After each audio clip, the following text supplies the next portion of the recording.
And now, it's time for another Dice Tower review with Tom Vasel. Hey folks, we are going through the final 8 summoners for Summoner Wars. These are second summoners for factions that already exist. The Sand Goblins came in the original Master Pack, Master Set, and then the Mercenaries were released later on. And so they just released the 8 final summoners for Summoner Wars. And these 2 summoners here, the second summoner for the Mercenary and the second summoner for the Sand Goblins, are my 2 favorite of the 8. These are my personal favorites. I'm not saying they're the best. They're just the ones I enjoy the most. And in fact, have a possibility of being my 2 favorite decks in the game. I really like both of these just because of my play style. Let me show you a little bit about them.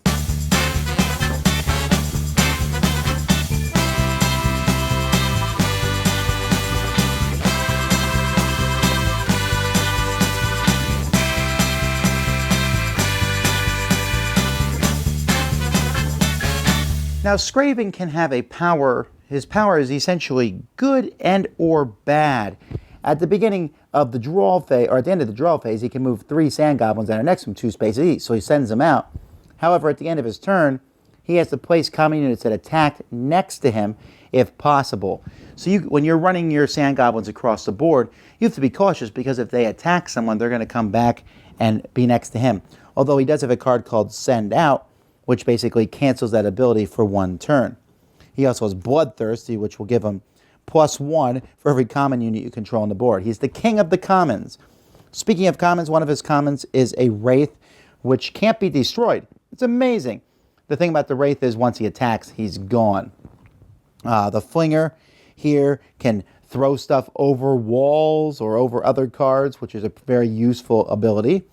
And then there's event abilities. There's not a ton in this deck, actually, which makes me consider, well, I really like using this guy, but there's 3 event cards. These are cards you can put on someone, basically, to strengthen them up. This guy can switch place with another common unit. This one here, if he inflicts any wounds, you can move the person 1 space, and this gives you +1 attack if you're next to the person. The Hunter.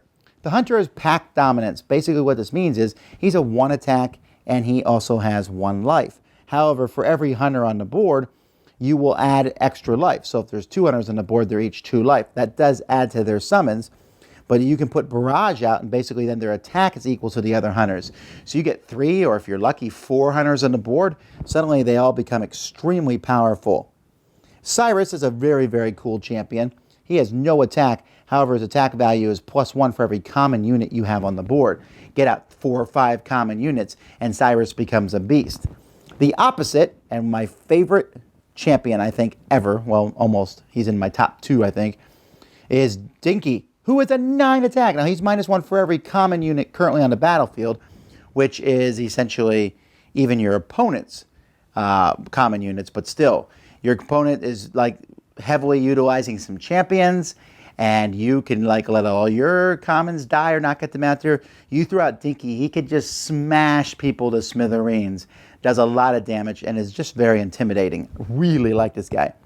The Sand Drake is just as cool, and also probably my top 2 champions ever. 2 of my favorite champions in the same faction here, where basically common units can ride on the Sand Drake, adding 1 to its ability, and then can be dropped off later on. So just think of this giant beast with common units on it. I like to throw some hunters on this thing. This is an amazing champion. All right, now let's talk about the Mercenaries. Now, if you don't know about Mercenaries, mercenary cards can be put into any deck, although there's a limit of how many you can put into a deck, 6 mercenary units. However, a mercenary summoner obviously breaks that. But this particular mercenary summoner comes with a special card, which when you put stuff in his deck, you can include up to 6 common units from any deck. He can take any common units. I might want to throw a lion in from the Jungle Elves. I might want to throw in some Wraith from the Undead faction. You can put whatever you want, but he can only have 3 of each common unit. And he comes with a bunch of mercenary units. Well, let's talk about him first of all. He's +1 for every different faction symbol currently on units he controls, up to a maximum of 4.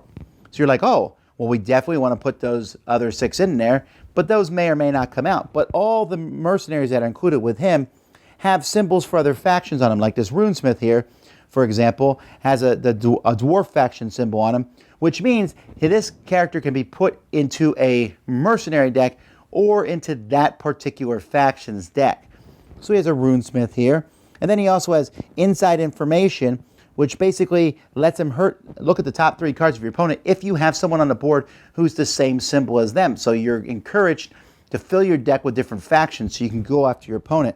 Undercover agent is a very similar thing. Can't be attacked by your opponent. You can disguise somebody, even basically giving someone in your faction a faction symbol of your opponent that you're playing. And then band together, which just helps everybody.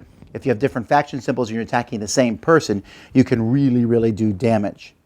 The other 2 commons in this set, or actually, I'm sorry, not the other 2 commons. There's 6 different commons in this set.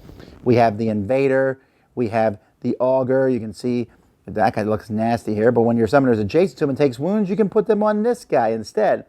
The Lurker here, when he's summoned, you have to spend a magic point unless you control a unit with a different faction symbol.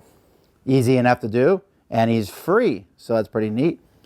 Changeling, there's a Phoenix Elf person here who has basically, you can put a unit on top of the Changeling and you can control them. Heavy Knight, this is just a very powerful, regular common unit. Then the 3 champions in this set. Luke Store, which basically is a flying creature who can only be attacked by ranged people.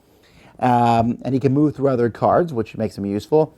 Karn, which is a jerk because basically he can, if he gets hit, he can basically, there's a chance that he can put the wounds on someone next to him.